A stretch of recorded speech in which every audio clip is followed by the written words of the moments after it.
Hey, what's up, my number ones? So let me ask you something. What's the first thought that comes to your mind when you hear the word hero? You'd usually think of the usual superheroes like All Might, Superman, and Captain America. And though realistically there are heroes who help people in the real world, like our firefighters, our police officers, and our healthcare heroes. However, I was surprised as you when I discovered that there are people who act as superheroes in the real world. There's people like Mr. Extreme, Dark Guardian, and Blue Sparrow, just to name a few. Which brings me to the subject of today's video. Ladies and gentlemen, I'd like to talk to you about the real-life superhero of Utah Valley, the Valley Man.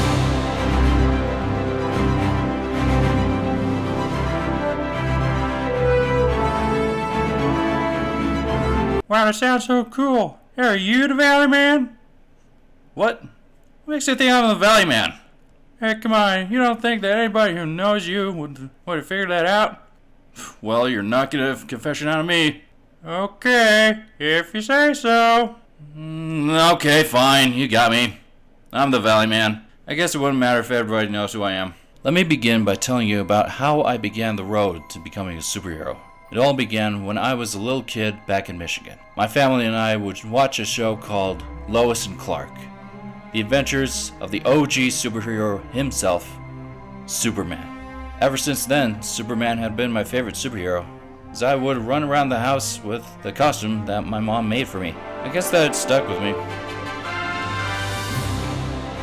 When I discovered that there were people who would actually act as superheroes in real life, dubbed real-life superheroes, it made me think about how I could help those in my local area.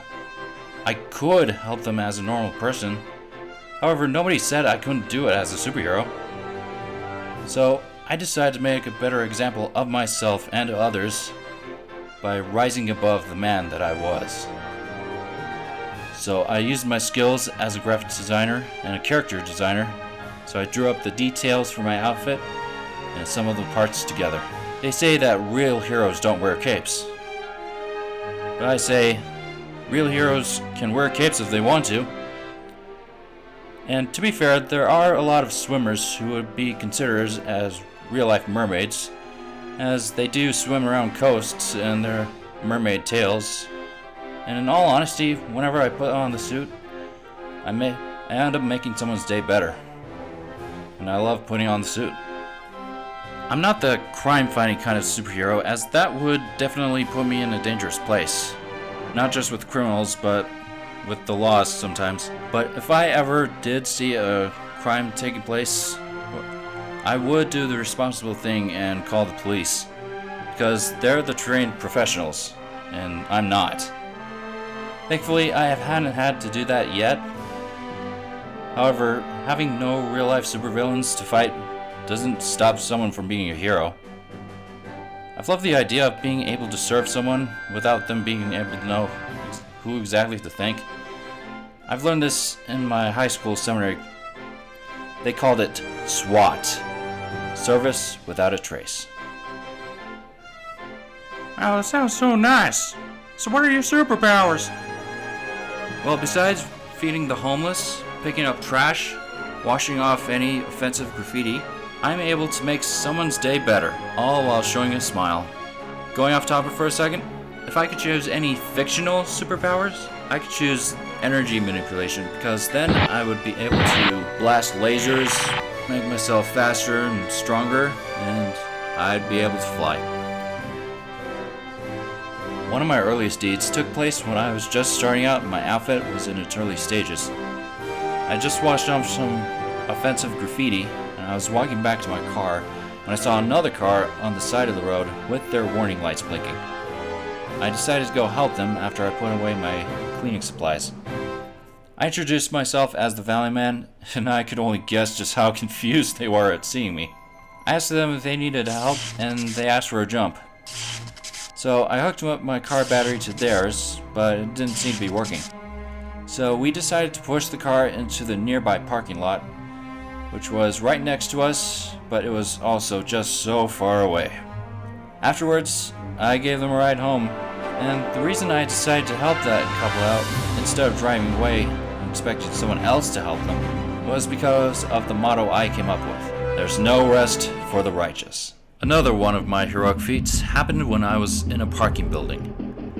This time I was up against a bad guy and his henchmen, who were about to blow up the parking building. I managed to get the bomb, and I asked him how soon the bomb was about to go off. He said, "Oh, you should be able to find out in about 5, 4, 3. And with no time to waste, I ran to the side of the building and threw the bomb out of the building just as it was about to explode!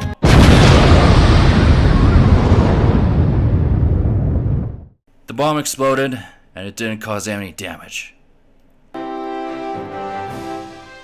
At that moment, I was surprised at myself at how I saved the day. For a second, I felt my all might right then and there. I turned to the bad guy and told him, "Your plan has failed. Make this less embarrassing for yourself and surrender." And the bad guy said, "You see, boys, this is why I don't like heroes. They always get in the way." He pointed at me and shouted to his henchmen, "Get him!" The henchman and I lunged at each other, and I woke up. Yeah, that was all a dream, but it was the best dream I ever had. So coming back to reality, what I've been able to tell is that anyone can put on a costume and call themselves a superhero.